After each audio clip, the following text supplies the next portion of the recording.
Josey back in the canyon. What was she? What do you want me to do? The Academy loves prestige pictures and big, safe choices. But some of the greatest westerns ever made got completely ignored on Oscar night, while inferior films took home gold. These are 12 westerns that deserved the statue, but never got the recognition. Number 12, The Wild Bunch.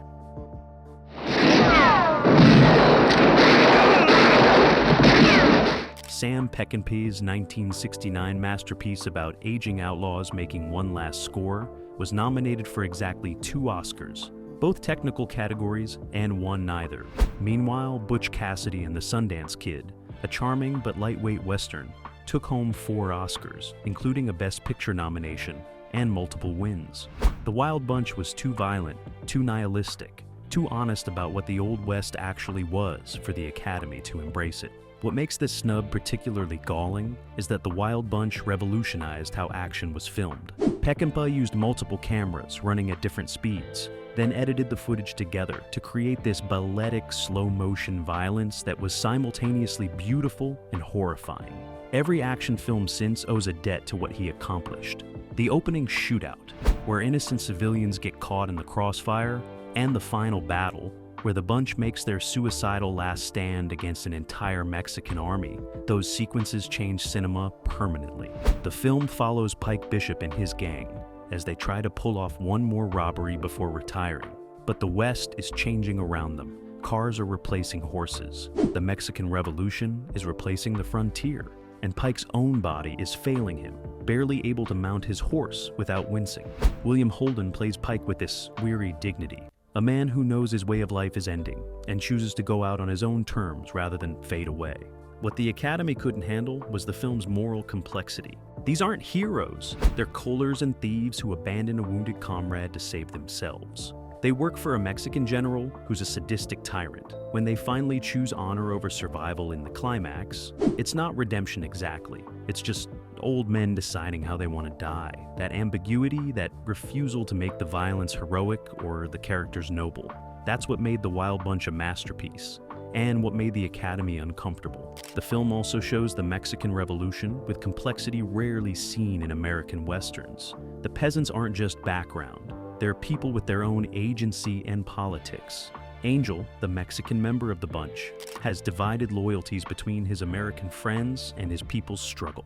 That acknowledgement that Mexicans had their own stories and weren't just scenery for American adventures, that was revolutionary for 1969. The Academy repeatedly shafted Peckinpah. The Wild Bunch was his best shot at recognition, and they gave him nothing. The film's influence is undeniable, though. Every Western that followed had to reckon with what Peckinpah showed about violence and the death of frontier mythology. Number 11, The Man Who Shot Liberty, Valance.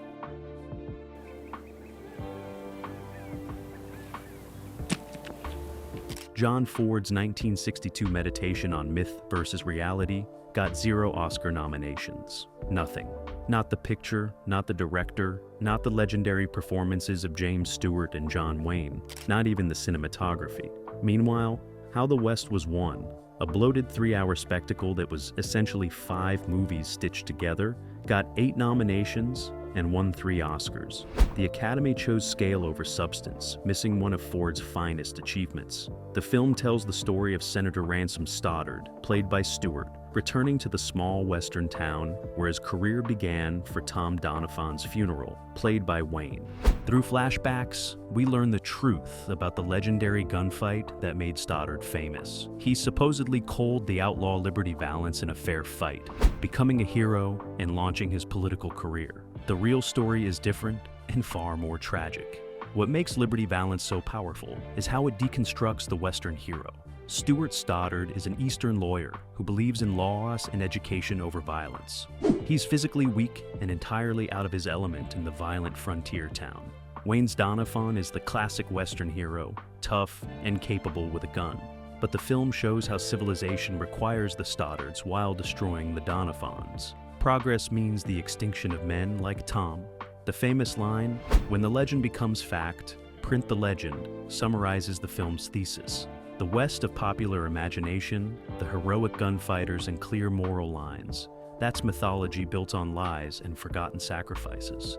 The real West was complicated and morally messy, and the heroes who actually tamed it got left behind by the civilization they made possible. Ford spent his career building Western mythology, and here he admits it was always fiction.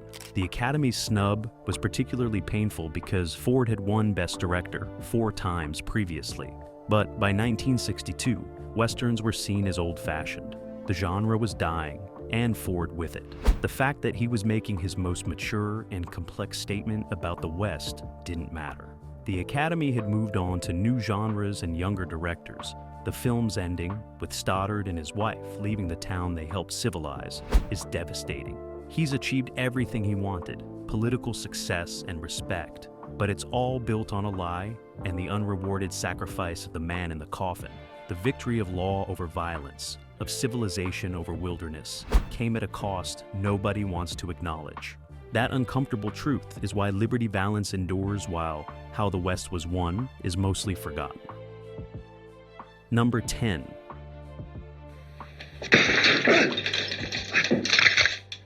Hombre Martin Ritz, 1967 Western, starring Paul Newman, received 1 Oscar nomination for Best Supporting Actress and lost. That same year, a musical adaptation of Camelot won 5 Oscars. The Academy chose a bloated 3-hour Arthurian fantasy over one of the most morally complex Westerns ever made. And it's a decision that looks worse every year. Newman plays John Russell, a white man raised by Apaches who has inherited a boarding house and decides to sell it and return to Apache life. But he gets caught up in a stagecoach journey with a collection of passengers who represent different aspects of frontier society. When they're robbed and left stranded in the desert, Russell has to decide whether to help the white people who've treated him with contempt his entire life. What makes Hombre remarkable is how it inverts typical Western racial dynamics. Russell is white but Apache culturally, rejected by white society, and not entirely accepted by Apaches either. He's spent his life being called a dirty Indian by whites, who now need his survival skills and knowledge of Apache tactics. The film forces the audience to confront their own prejudices through characters who have to choose between their racism and their survival. The supporting cast is filled with morally compromised people. Frederick March plays a crooked Indian agent whose stolen money meant for the reservation. Richard Boone plays the bandit who knows precisely how contemptible his victims are and enjoys watching them squirm. Diane Salento plays a woman who's lived with Apaches and understands Russell in ways the other passengers can't. Everyone has secrets, and everyone makes choices that reveal their character. The film's ending is one of the bleakest in Western cinema. Russell sacrifices himself to save people who never showed him anything but hatred, and his reward is to die in the dirt while they live. The film refuses to make this heroic or redemptive. It's just a waste, a good man cold because of other people's greed and prejudice. That refusal to provide moral comfort or suggest Russell's death meant something. That's what made Hombre too tricky for the Academy to embrace. Rit and cinematographer James Wong Howe shot the film in harsh desert locations that emphasize the brutality of the environment. There's no romance in this landscape. It's just heat and dust and death, waiting for anyone who makes a mistake. The visual style matches the moral tone, unforgiving and honest about what the West actually demanded from people. Number 9, Ride, The High Country. I never figured it would turn out this way. Sam Peckinpah's second feature came out in 1962 and got 0 Oscar nominations, while The Music Man cleaned up with 6 nominations and 1 win. The Academy chose a wholesome musical about a con man in Iowa over Peckinpah's elegiac Goodbye to the Old West, and the genre never forgave them. The film stars Joel McCrea and Randolph Scott, both aging Western stars as former lawmen hired to transport gold from a mining camp. McCrea's Steve Judd is honest and still believes in doing the job right. Scott Gill Westrom is tired of being poor and plans to steal the gold. Their friendship and conflicting values drive the film toward its inevitable, tragic confrontation. What makes Ride the High Country so moving is how it's simultaneously about the characters and about the actors playing them.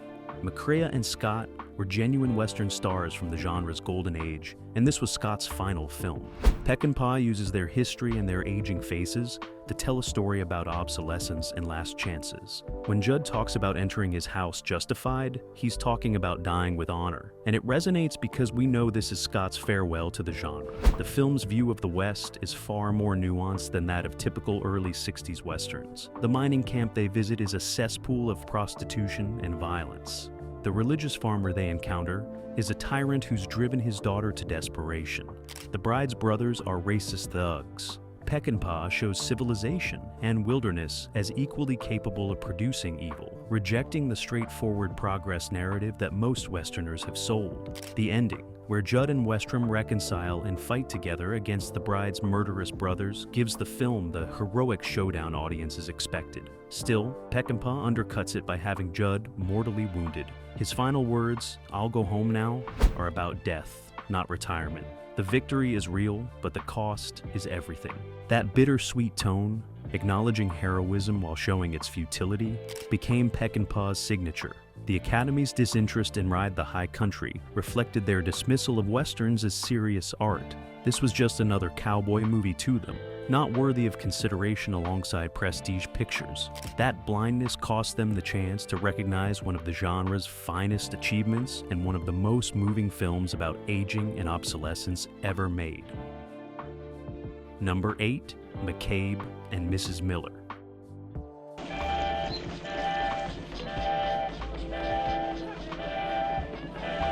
Robert Altman's 1971 revisionist Western got one Oscar nomination for Best Actress, which Julie Christie lost. Meanwhile, Fiddler on the Roof dominated with 8 nominations and 3 wins. The Academy chose a safe musical adaptation over Altman's deconstruction of frontier capitalism, and the snub perfectly represents Hollywood's fear of anything that challenged genre conventions too directly. The film follows McCabe, a small-time gambler played by Warren Beatty, who establishes a brothel in a Pacific Northwest mining town. He partners with Mrs. Miller, played by Christie, a shrewd businesswoman who turns his operation professional. They are successful until a mining corporation decides they want the business and won't take no for an answer. What makes McCabe and Mrs. Miller revolutionary is their complete rejection of Western mythology. There are no heroes here, just people trying to make money in a harsh environment. The town isn't a community bound by shared values. It's a collection of individuals pursuing self-interest. When McCabe faces the corporate killers alone, it's not because of courage or principle. It's because everyone else has calculated that helping him isn't worth the risk. Altman's visual approach was unlike anything Westerns had done before. Cinematographer Vilmos Zsigmond used a technique called flashing that gave the film this hazy, dreamlike quality. Combined with the constant rain and mud, the Pacific Northwest setting feels completely different from the desert landscapes of traditional Westerns. This isn't Monument Valley. It's a cold, wet, miserable place where civilization is barely hanging on. The love story between McCabe and Mrs. Miller is heartbreaking in its emotional distance. They're business partners who occasionally sleep together, but neither fully trusts nor understands the other. McCabe mistakes the relationship for something more profound than it is. Mrs. Miller is a pragmatist who knows sentiment is a luxury people like them can't afford. When McCabe dies in the snow, Mrs. Miller is in an opium den, escaping reality. They never really connected, and Altman presents that failure without judgment or sentiment. The film's ending, with McCabe bleeding out in a snowbank while the town fights a fire and Mrs. Miller loses herself in opium dreams, is one of the bleakest conclusions in American cinema. McCabe's death is meaningless. The town survives without noticing his sacrifice. Life continues indifferently. That refusal to provide meaning or redemption was too much for the Academy and too honest about capitalism's human cost. Number 7, Once Upon a Time. In the West,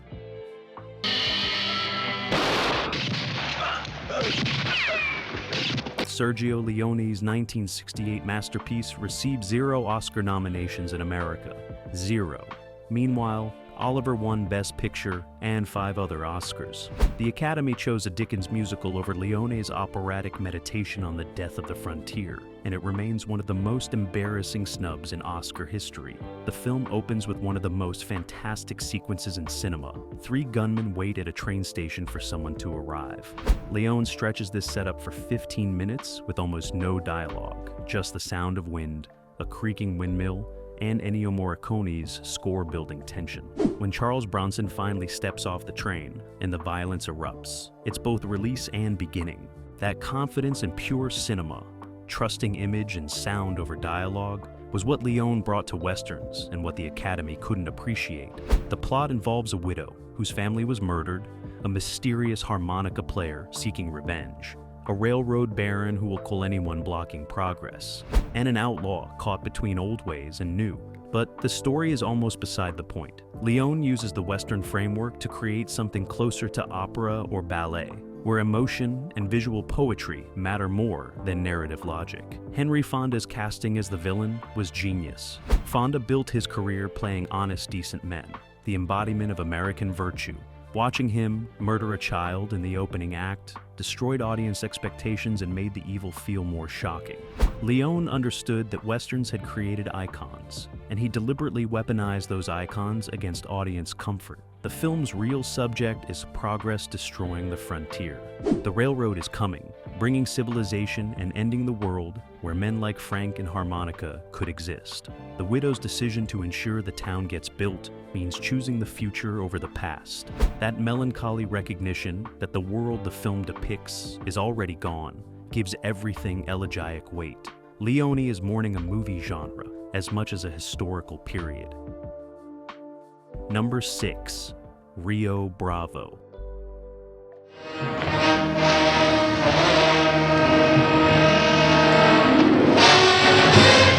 Howard Hawks made Rio Bravo in 1959 as his response to High Noon, and the Academy completely ignored it. 0 nominations. That same year, Ben-Hur swept with 11 wins. The Academy chose Roman Spectacle over Hawks's chamber piece about professionalism and friendship, missing one of the most influential Westerns ever made. The plot is simple. Sheriff John T. Chance, played by John Wayne, has arrested a murderer and has to hold him for 6 days until the marshal arrives. The prisoner's brother controls the town and brings in gunmen to free him. Chance refuses help from amateurs, relying only on his alcoholic deputy Dude, played by Dean Martin, a crippled old man named Stumpy, played by Walter Brennan, and a young gunfighter called Colorado, played by Ricky Nelson. That's it. 4 men in a jail holding off an army. What makes Rio Bravo brilliant is how Hawks use that simple setup to explore competence and respect. These men aren't heroes in the traditional sense. Dude is a drunk trying to prove he's still reliable. Stumpy is too old and ornery to be likable. Colorado is cocky and untested, but they're professionals who know their jobs. And Hawks shows that professionalism is its own kind of heroism. The extended scenes of them just waiting, talking, drinking coffee, those moments build the bonds that make the final shootout matter. The film's influence is enormous. John Carpenter remade it as Assault on Precinct 13. Quentin Tarantino borrowed the structure for The Hateful Eight. George Romero cited it as inspiration for Night of the Living Dead. The idea of a small group defending a single location against overwhelming odds became a genre unto itself. And it all starts here with Hawks showing that character and situation could generate endless tension. Angie Dickinson plays Feathers, the love interest, and she's no damsel in distress. She's tough, intelligent, and makes her own decisions about pursuing Chance despite his attempts to push her away. The romance develops through charged dialogue and long looks rather than dramatic rescues. Hawks understood that adults in Westerns should act like adults, and that sexual tension was more interesting than false peril. The Academy's snubbing of Rio Bravo reflects a fundamental misunderstanding of genre filmmaking. Hawks worked within Western conventions and elevated them through craft, performance, and his understanding of group dynamics. There's no pretension here, no attempt to transcend the genre. Hawks believed Westerns were worthy as they were, and he proved it by making one of the greatest films in any genre. The fact that the Academy couldn't see that says more about their limitations than his. The film remains endlessly watchable because Hawks understood pacing. The tension builds gradually. The shootout erupts suddenly and violently. Then, there's the aftermath and conversation before the next crisis. That rhythm feels natural rather than constructed. Like, we're just spending time with these people during the most dangerous week of their lives. That Hawks made it look effortless is why he's a master and why the Academy completely missed what he accomplished. Number 5. The Shootist. I'm Hezekiah Beckett, the Undertaker, sir. Oh, Beckham, you're gonna do to me what they did. Don Siegel's 1976 film was John Wayne's final role, and it got 0 Oscar nominations.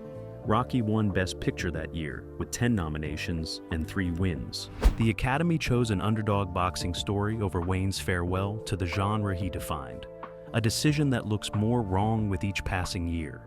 Wayne plays J.B. Brooks, an aging gunfighter dying of cancer who comes to Carson City in 1901 to die in peace. But the town won't let him. Everyone wants something from him. The newspapers want to exploit his death.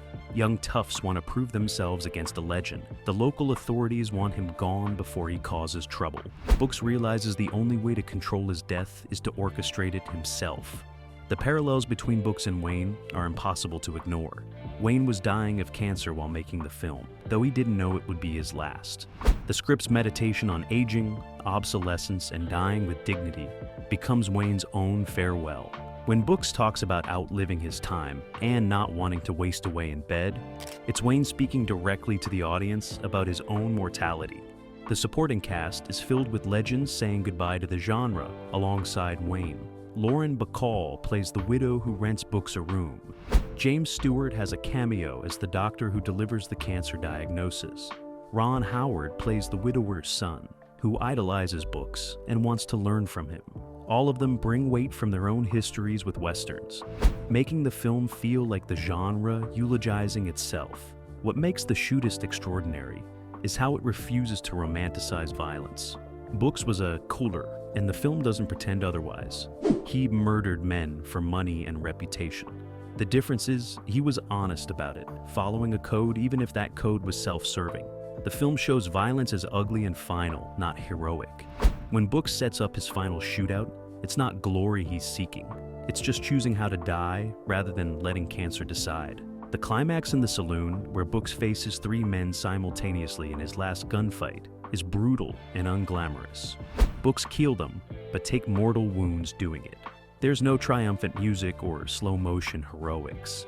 He's just an old man shooting people who wanted to coal him, then bleeding out on a saloon floor. The young Howard character picks up Brooks's gun, and Brooks knocks it from his hand with his dying strength. The lesson is clear: don't follow this path. The violence ends here.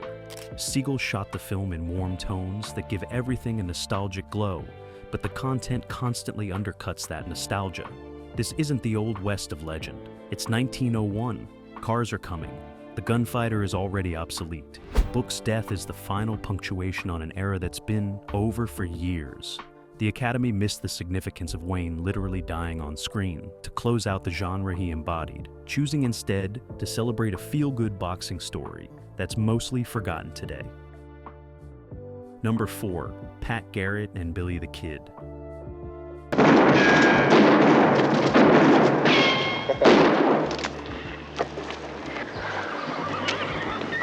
Sam Peckinpah's 1973 meditation on aging and betrayal got 0 Oscar nominations.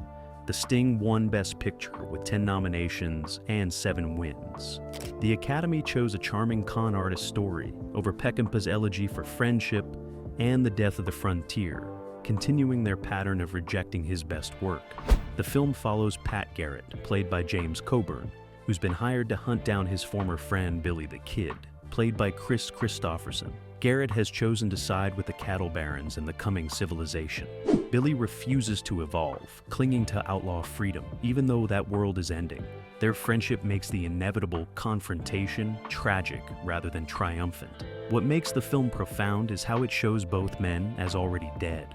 Garrett has sold out everything he believed in for security, but that security is meaningless without self-respect.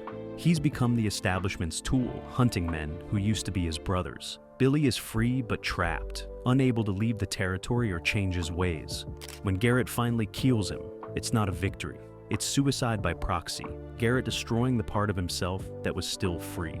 The studio interfered massively with Pat Garrett. MGM fired Peckinpah during editing and recut the film into something more conventional. The theatrical version is choppy and disjointed, robbing scenes of their emotional weight. Peckinpah disowned it.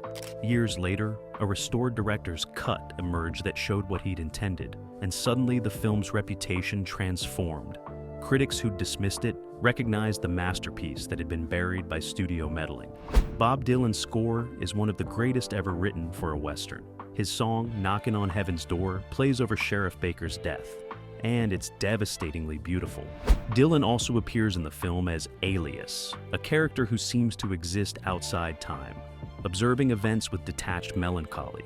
His presence reinforces the film's elegiac tone, the sense that we're watching the end of something that can never be recovered. The supporting cast is filled with character actors playing doomed men. Slim Pickens as Baker, dying by the river while his wife watches. Jack Elam as the old frontier scout, reduced to working for the establishment. Chill Wills as a businessman who understands that the future belongs to money, not guns. Everyone's compromised or dying, or both, and Peckinpah refuses to judge them. This is just what happened when the frontier closed, and men had to choose between adaptation and extinction. The film's ending, where Garrett shoots Billy through a window and then stares at his own reflection in the broken glass, is Peckinpah's most powerful image. Garrett sees himself clearly for the first time as the man he's become, and the horror on Coburn's face tells you everything. He's won and lost everything. The Academy's refusal to recognize this film meant missing Peckinpah's most personal and tragic statement about the West and what was lost when it disappeared. Number 3, The Outlaw. Josey Wales. I can't hold on, but I'll hold on until you fellas get out. Clint Eastwood directed and starred in this 1976 epic about a Missouri farmer who becomes a Confederate guerrilla and refuses to surrender after the war. The film got one Oscar nomination for Best Original Score and lost. Rocky swept that year, and the Academy chose to celebrate an urban underdog story over Eastwood's complex examination of violence, revenge, and reconciliation. The film follows Josey Wales after Union soldiers murder his family. He joins Confederate bushwhackers under Bloody Bill Anderson and becomes a feared cooler. When the war ends and his unit surrenders, they're massacred by Union soldiers. Wales escapes and heads west, with a price on his head, accumulating a surrogate family of outcasts and misfits along the way. What makes The Outlaw Josey Wales remarkable is how it shows a man consumed by vengeance gradually learning to live again. Wales starts the film with pure rage, killing efficiently and without mercy. But as he attracts followers, an old Cherokee named Lone Waddy, a young Confederate soldier, a Kansas woman, and her granddaughter, he's forced to become something more than a calling machine. The family he builds replaces the one he lost, and that transformation happens organically without the film announcing it. Chief Dan George, as Lone Waddy, provides both wisdom and humor. His character has survived by adapting to changing circumstances, and he becomes Wales's conscience. Their friendship is the heart of the film. Two men from different cultures who've lost everything, finding common ground. The scene where Lone Waddy recounts the Trail of Tears while they ride through Indian territory is devastating in its quiet delivery. The film's politics are complicated in ways Westerns rarely attempted. The Union forces are shown as capable of committing atrocities. The Confederates Wales fights alongside are portrayed sympathetically despite fighting for slavery. The Comanche warriors are both threatening and sympathetic, protecting their land against invasion. Eastwood refuses simple moral divisions, showing the war and its aftermath as creating victims and monsters on all sides. The climax, where Wales confronts the Union officer who betrayed his unit, could have been a typical Western revenge. Instead, Wales offers the man a chance to walk away. He's tired of killing and wants it to end. When the officer chooses to draw anyway, Wales cools him without satisfaction. The revenge is hollow. Getting his revenge doesn't bring back his family or heal the damage. It just adds one more body to the pile. The final scene, where Wales settles with his new family on a farm in Texas, mirrors the opening where he had his original family. But he's changed. The rage is burned out, replaced by wary peace. He knows the culling might start again, that he'll never fully escape his past. But for now, he's choosing life over death, that hard-won peace, that recognition that you can undo the past, but you can stop adding to it. That's what makes the film profound. The Academy missed one of the grand American statements about violence and its cost. Number 2, The Searchers. Josey back in the canyon. What was she? What do you want me to do? John Ford's 1956 masterpiece received 0 Oscar nominations. Nothing. Around the World in 80 Days won Best Picture with 8 nominations and 5 wins. The Academy chose a bloated travelogue comedy over what many consider the greatest Western ever made, and the snub remains one of the most embarrassing moments in Oscar history. The film follows Ethan Edwards, played by John Wayne in his greatest performance on a years-long quest to find his niece Debbie, who the Comanches kidnapped. But as the search continues, it becomes clear Ethan doesn't intend to rescue her. He plans to kill her because she's been contaminated by living with Indians. The film is about obsession, racism, and whether redemption is possible for someone consumed by hatred. What makes The Searchers extraordinary is how Ford uses Wayne's iconic status against audience expectations. Ethan is a racist monster, casually shooting buffalo to starve Indians, desecrating graves, and planning to murder his own niece. Wayne plays him without mitigation, showing the ugly reality beneath frontier mythology. The film forces viewers to confront that their heroes might be villains, that the winning of the West was built on genocide and racial hatred. The visual composition is among the finest in cinematic history. Ford and cinematographer Winton Hoch used Monument Valley's landscape to create images that are simultaneously beautiful and oppressive. The famous opening and closing shots, framed through a doorway with darkness inside and harsh light outside, suggest Ethan's inability to join civilization. He exists in the wilderness between cultures, belonging nowhere. The supporting cast provides a moral counterweight to Ethan's hatred. Jeffrey Hunter as Martin Pauly, Ethan's part Cherokee companion, who represents the possibility of coexistence between cultures. Vera Miles as Lori, the woman waiting for Martin to abandon this obsessive quest. Ward Bond as Reverend Captain Clayton, the embodiment of civilized values that Ethan rejects. All of them try to pull Ethan back from the abyss, and all of them fail until the final moments. The ending, in which Ethan finally finds Debbie and lifts her into his arms, saying, "Let's go home," is one of cinema's most remarkable reversals. Something in him breaks. The humanity he'd buried under years of hatred surfaces for just a moment. He brings her home, rather than culling her, but then he can't follow her inside. The door closes on him, standing alone in the wilderness. He saved her, but he can't save himself. That tragic understanding that some damage can't be undone, that's what elevates the film beyond typical Westerns. The Searchers influenced virtually every filmmaker who came after. George Lucas borrowed the structure for Star Wars. Martin Scorsese called it his favorite film and remade it as Taxi Driver. Paul Schrader's entire career is essentially a series of footnotes to The Searchers. The Academy's failure to recognize it reflects their blindness to genre filmmaking and their inability to see that Westerns could be art of the highest order. Number 1. Ride Lonesome.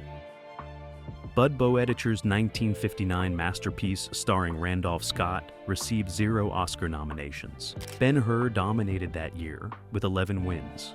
The Academy chose Roman spectacle over Boetticher's taut 73-minute examination of revenge and honor, missing one of the most perfectly constructed Westerns ever made. The film follows bounty hunter Ben Brigade escorting a prisoner to Santa Cruz for hanging. The prisoner's brother is hunting them with a gang. 2 outlaws offer protection in exchange for the reward. A woman whose husband was killed by Indians joins the journey.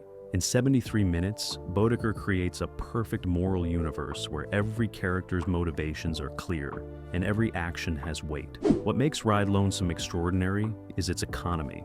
There's no wasted motion or dialogue. Every scene advances either plot or character. Boetticher shot in CinemaScope, using the wide frame to show characters isolated in vast landscapes. The visual strategy reinforces the thematic content. These people are alone in a harsh world where civilization's rules barely apply. Trust is dangerous, but isolation is death.